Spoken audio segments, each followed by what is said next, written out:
Hey guys, thanks for coming back and joining us here at Salty Ginger Talk. Glad to have you back. So, today's episode, we're going to talk about some strategies to improve your public speaking. So, favorite topic of many people. I think it was Jerry Seinfeld, an old Jerry Seinfeld joke, which is kind of a joke, but most of his humor is observational, based on real things in life. So, did a survey of the things people were most afraid of, and number one was public speaking. Number two was death. So, if you think about it logically from that perspective, if you're at a funeral, you would rather be in the casket than giving the eulogy. It's not the right approach with public speaking. It's not so bad. It's just a conversation with lots of other people at the same time, and that's what I try to coach people when they're doing public speaking. Is just to kind of relax and think about it. That way, it's just a conversation. You're just talking to people. It happens to be more than one person that's on the receiving end of your conversation, and it's really not that big of a deal. People are people. They're not any different than you. They're not more or less important than you. But it is important to know your audience. We'll talk about that in a little bit. So, I'm fortunate that public speaking has been a very natural thing for me. And even as a kid, I did a lot of public speaking in front of teams. And then I was in student government. So I ran a lot of assemblies and things like that. So I had exposure to public speaking to large groups of people at a pretty young age. It was just something that never really made me nervous. I don't mind looking stupid. I've made a pretty good career out of looking stupid. So I don't have a lot of the same fears that other people have. I already know I might say something silly or stutter or whatever the case may be. It's never bothered me to worry about that stuff. But I know a lot of people it does. It doesn't make me better or worse than anyone else. Just that's how I'm wired. I'm wired a little different, which anyone who knows me would tell you. But I can tell you again from a lot of experience in giving or speaking publicly and giving speeches and presentations and those kind of things. It's just a conversation. That's all there is to it. So we're going to talk about some things you can do today to put you a little more at ease and make you feel more comfortable as a public speaker, and hopefully improve your public speaking abilities. Because being able to persuade other people, being able to sell other people, being able to get other people to see things from your point of view is a terribly important skill that if you want to be successful, whatever you're doing in life, I don't care what it is, if you want people to see things your way and win people over and advance your agenda or accomplish the goals that you've got for yourself, public speaking and being able to persuade people is terribly important. So we're going to talk about this in a more formal setting. Like, let's say you have to give a presentation at work. Let's say you have to give a speech. Let's say you were invited to be a speaker at a conference. Let's say you were invited to speak at your kid's school, or speak to a sports team about your job, whatever the case may be.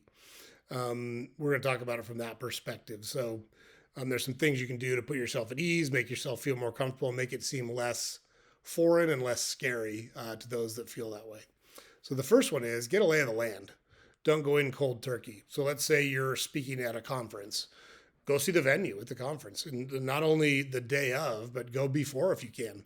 See how many people are there. Go up on the stage or where the stage is going to be and look out to see what it is you think that you're going to see. Get yourself familiar with the surroundings. Um, it's so I haven't dated. My wife and I've been married for 31 years, so I've been on a date for a long time. But it was one of my.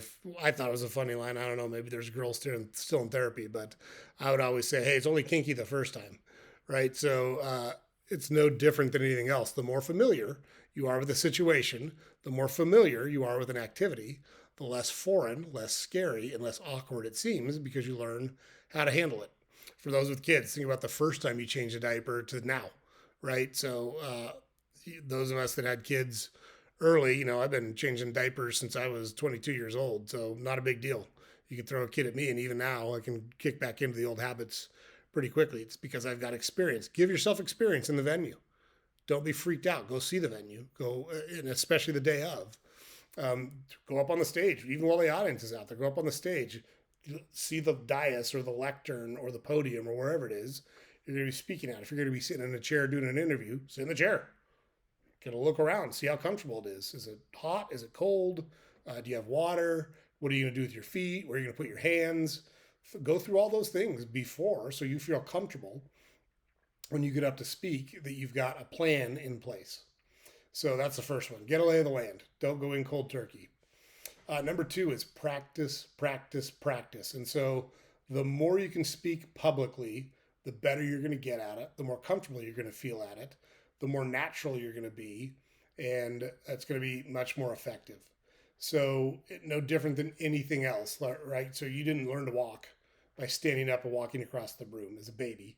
You stood up, you fell down. You pulled yourself up, you fell down. You stood up, you tried to take a step, you fell down. You took one step, you fell down. You took two steps, you fell down. But you kept working at it. And now you're an experienced walker. Heck, you can walk wherever you want. So it's no different than anything else. It's something you can learn to get better at. It's something you can learn how to be more effective at. And the more you practice it, the better off you're going to be. So any chance you get to speak publicly, you should take it. Even in informal settings, even if it's at a book club, even if it's at a meeting at work, even if it's at a kid's sporting event and you've got to organize something with the parents, whatever it is, there's lots of ways to practice public speaking. The more you do it, the better off you are. Number three, know your audience. Know who it is you're talking to. So, I'm fortunate in my world. I'm the CEO of a company, and so I talk to lenders, bankers, attorneys, CPAs. I'm also in a very blue collar environment because we run and own grocery stores. And so I'm on receiving docks. I talk to truck drivers. I talk to checkers. I talk to stockers on the shelf that stock our shelves. You have to know who you're talking to, and you have to tailor your conversation to be the most effective to those people. When we bought the stores that we bought, there was a transition. We bought them from, they were existing stores already, and we bought them from a company that had been running them for a while. And so the people that were in the stores didn't know how things were going to work. And so when I went to speak to them, instead of going over all the things about our company and what we were trying to accomplish, the very first thing I did after introducing myself, the very first thing I did was I addressed their pay, their benefits, and their tenure because I knew people wanted to know what's in it for me. How's this going to affect me? Before I hear about how cool you are and how awesome your company is and all the great things you guys are going to do and what wonderful human beings you are, I don't give a shit about any of that. I want to know, is my pay getting cut? Am I going to have to get different health insurance? Do I have to find a new doctor? What's going to happen to my life when this happens? So know your audience. Now, when I talk to lenders or investors or attorneys or CPAs, they want to know financial metrics. They want to know numbers. They want to know when projects are going to be finished. They want to know ROI or ROR, like, return on invested capital, whatever, debt coverage ratios. Those are the things they want to know. And so that's a very different preparation and conversation. So if I'm going to make a presentation at a board meeting, it's going to be a very different preparation approach than if I'm going to make a presentation at a store to employees. So know your audience, because knowing who you're speaking with and knowing how to tailor your presentation to that audience is terribly important. So if you're real uncomfortable, you just record yourself. Do a practice run. Do it in your living room and have your kid record you. Set up your camera, record yourself if you don't want to do it in front of your family. I would encourage you to do it in front of an audience so that you could get feedback from that audience. Hey, you stuttered a lot. Hey, you used the word a lot. Hey, you talked too fast. It was hard to follow you. Hey, you were really demonstrative with your hands. You should not do that as much. It was distracting. I didn't like the outfit you were wearing. Is that what you were going to wear? Your hair looked good. You should do your hair that way when you do your presentation. All of those things are pieces of feedback that you can use to make yourself feel more comfortable. When you feel more comfortable, you can communicate more clearly, more effectively, and it's going to help you engage with your audience because they're going to pick up on either your calmness or your nervousness. And that's a big part of it. They want to feel like, hey, why should I listen to this joker? They're not judging you, they're judging the value of the content that you're presenting to them. And if you present that in a way that's captivating, You've got a much better chance of drawing them in and getting them to listen and consider the content that you're presenting versus tuning out 2 minutes in because this person's droning on. Sounds like they're reading from a script. I don't think they're prepared. I don't think they know what they're talking about. They don't seem to be very capable of doing this. Record all that, get feedback from people whose opinions you value and you know will tell you the truth, and you're going to be way further ahead than you would be if you hadn't done that. So, if it's something that you are uncomfortable with, I highly recommend rehearsing, recording it, and asking people to either watch the recording and give you feedback, or be present while you're recording and give you feedback. Use body language to your advantage. So know who you are, know how you are, and use that body language to your advantage. For me, like I'm very loud to begin with, so unless I'm in a big auditorium, I tend not to use microphones even when they're available. Now, a lot of times I'm in situations where I'll get the microphone clipped on me, or I'll do an interview with press, so they put a microphone right in your face, and you have to kind of moderate your voice level during those conversations. And sometimes you don't get a choice. We opened a store. It was wild. We opened a store in Chicago, and for some unknown reason, there's a group that protested us opening the store. They felt like our store, our brand, the Save a Lot brand, um, did not whatever meet their qualifications. I don't know. They had no grocery store there. We were opening a grocery store and they still protested it. So we were having an event at the store like the night before it was supposed to open, and we had a bunch of protesters show up in the parking lot. The police did not do a good job of keeping them off of our property and out on the sidewalk where they should have been in order to protest, because they have every right to protest. They just have a right to do it on our property. They have to do it on public property. And so we had folks that couldn't get in. We had all of the news coverage or news media there. Gosh, I don't know, there was 10 reporters and 15 cameras. And so I had partners there that went out and tried to diffuse the situation. That did not go well. And so I went out and tried to diffuse the situation, which wound up working out better. But then we had to go inside and do kind of an impromptu press conference. So I didn't get a lot of preparation. I got about 30 seconds to prepare. And then I had a bunch of cameras in front of me and a bunch of people with microphones in front of me, and I had to kind of talk about the situation and what our plans were and how we were going to handle it. And you have to be confident. You have to speak directly. You have to use uh, declarative words. Don't waffle. I think maybe those kind of things. We're going to go back and figure it out. We're going to circle the wagons and we'll come back to you with an update. We're going to do this on this date, whatever the case may be. Stand up tall, look people in the eye, put your shoulders back. I tend to use my hands when I speak. Most people do, and that's okay, but you have to know what it is you're doing with your hands. If you point at people, generally not very well accepted. But if you use the back of your hand and kind of open your hands, you're opening yourself up and saying, here, I'm being forthright, I'm being open, I'm trying to be transparent, trying to tell you what the situation is. So use body language to your advantage. I walk around a lot. I don't sit most of the time when I address people. Most of the time, I'm up and moving around because it allows me to get closer to people. It allows me to make eye contact with people. So a lot of times I'll walk out into the audience when I'm speaking because it brings you and them closer together.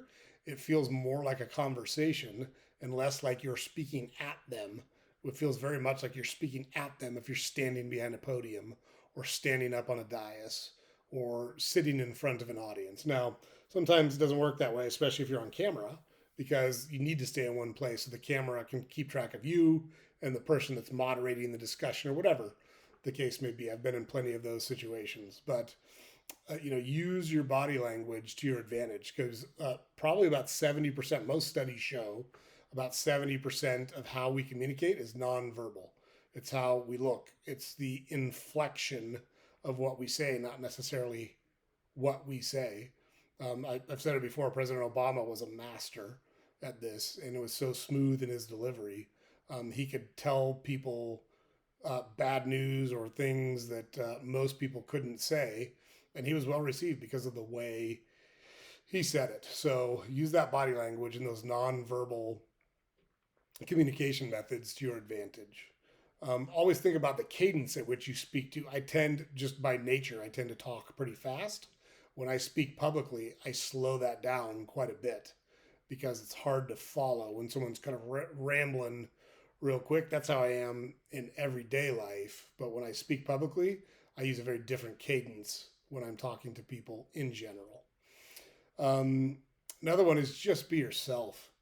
Don't try to be someone that you are not. Don't try to use big words.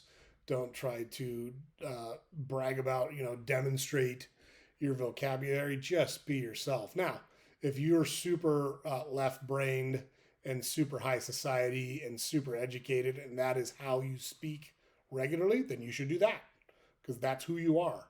People can pick up on when you're being genuine and when you're being a phony. I just saw a deal with Vice President Harris kind of changing the way she spoke because she was in front of a black audience in Atlanta, which was comical because she's from San Francisco, moved to Canada, went to private schools. Her dad's a professor at Stanford. She is not a Southern street girl, and so it was very disingenuous when she talked about that or talked in that way to that audience. And that's just the most recent. I'm not. There's plenty of other people that do those same things. That's just the most recent example that popped into my head when we were talking about it. Don't be a fake. Don't be a phony. I would argue that former President Trump, to his detriment, is himself because he's such an idiot sometimes in how he goes about things. But that's who he is, and that's why it works. Actually, is because he's kind of a scrapper, and because he's kind of a bull in a china shop. He doesn't pretend to be smooth or suave or sophisticated because he's none of those things, and that's what resonates with people. It's also what makes some people just hate his guts. But that's who the guy is, and so he's made a tremendous name for himself and career for himself by being who he is. He's embraced it, and it's tough to go wrong with that. Look, not everyone's gonna like you, and you should get over that. There's tons of people that don't like me. There's tons of people that do like me, and that's okay. You're allowed not to like me. You can tell me right to my face you don't like me. It's not going to raise a welt on my skin. I just generally don't care. I always think about it like 100 years from now, we're all going to be dead. So, nobody's going to know whoever you are. They're not, no, 100 years from now, nobody's going to know. Nobody's going to know. So don't get all hung up on this, that, or the other. This is the biggest thing in the world. No, it's not. 100 years from now, nobody's going to fucking know what happened, like at all. So just be yourself. That's good enough. You can't ask someone to be something they're not. Just be yourself. And then the last one, have a story. A story is always a good way to go. I have lots of stories that I go to. My kids are all tired of hearing them. My wife is tired of hearing them. So I started a podcast so you guys could hear all my stories. But it's a good way to communicate. And there's been lots of studies that show the best communicators are able to tell a story to get their point across. And so, I'm big on keeping your wits about you, staying calm when things are stressful, not overreacting, and trying to get to the root of the problem so you can solve it. So, oh gosh, I guess it was about 20 years ago now. We built a house and it was kind of done. It was kind of not. We were living in it because we needed to. But the gutters had not gone on yet. And there was a huge rainstorm one night. And I came home and my wife and three sons, and they couldn't have been more. At most, they were 12, 8, and 5 at the time. Or sorry, 10, 8, and 5 at the time. I think they might have been a little bit younger. But there was about a foot of water in our basement. And they were bailing water using trash cans and buckets. And when I tell you that 4 Olympic athletes could not have gotten water out of that basement faster than my wife and 3 boys were doing that night, I'm just telling you, they were bailing water just phenomenally quick. And I walked down the basement stairs and she looked up at me and says, I came home and it was like this. And I looked at her, I said, where's it coming from? And she just stopped dead in her tracks. And she said, I don't know. I said, well, let's figure out where it's coming from and then we can bail the water out. Because until we stop the source, we're just like, this is like rearranging deck chairs on the Titanic. And she was like mad for a second. And then she was like, well, I don't know why I'm mad. It's absolutely the right question. I just didn't think of it because I panicked. I said, no, totally got it. I understand. Like, it's a foot of water in our basement. We got shit down here that's expensive. Like I get it. We want to get the water out and try to save as much as we can, but it's not going to matter until we stop where the water is coming from. So went outside and because there was no gutters on the house, all the water from outside was running down into our bulkhead, and it was coming in through our bulkhead, which for those that don't know, live in a house with a basement or in the Northeast, a bulkhead is the door for the steps that go up out of the basement to get you out in case there's a fire. Well, it was coming in from behind that door, so there was no way to see where the water was coming from. So it was just going to keep going forever until the rain stopped. But we got it fixed. We bailed the water out, and we were good to go. So telling a story is an effective way to draw people in, get your point across, really win over the audience, and get them to relate to you. So it's a great way to go. So always think of, hey, when I'm trying to get this point across, can I find a story? It doesn't have to be your story. Find a story that fits that narrative, that drives home the point that you're trying to drive home, and tell that story. But having a story with a solid open and a solid close is a great way to go as a public speaker. It's a great way to draw your audience in and gain trust with them. So there you go, guys. There's some tips on improving your public speaking. I hope you find those helpful. I have found them useful in my career, and I do a lot of public speaking. Always have. So just remember, if you're at the funeral, you definitely want to be giving the eulogy. You do not want to be in the casket. It's not as bad as you're making it out in your head. Do some of these things. Use some of these tools that we're providing you here. Incorporate them into your repertoire, and you'll be a much better public speaker. You'll be much more comfortable doing it. So hope you guys found all of that helpful. Don't forget to check out our website, saltygingertalk.com. Got links to all of our social media on there. All of our podcast episodes are available on our website. And we've got a link to sign up to our newsletter on the website as well. So thanks again for coming back and joining us, guys. Really appreciate it. Looking forward to see you next time. Everybody have a great week.